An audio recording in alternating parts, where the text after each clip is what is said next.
dung dung tak tak. Kami timur atus Tak tak. Lek Parmo, kowe iki lha opo? Tulungi aku to, aku dioyak-oyak kucing bento keto. Keke lho delok.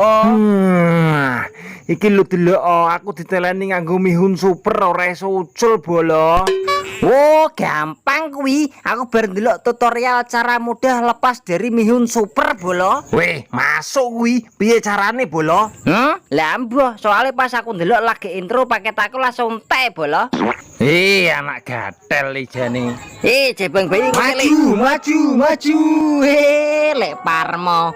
Lah apa lek? Rene lek tak kae sesuatu sing winu tenan. Pilih enak. Kurang asin sithik karo rada atos, Mas. Oh, nah ngono senyum sik to lek Parmo.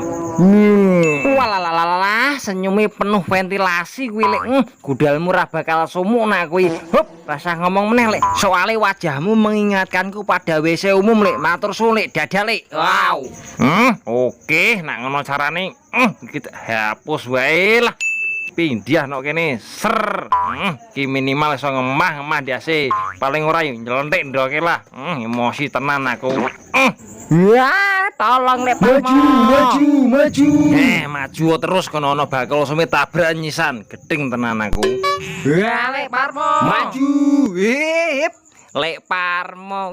Nggih, suwira-wira dadi kangen aku. Le lu kok iso kene kowe le. Waduh, teknologi ya. Teknologi ya. Wis lek culke le aku lanang lho le.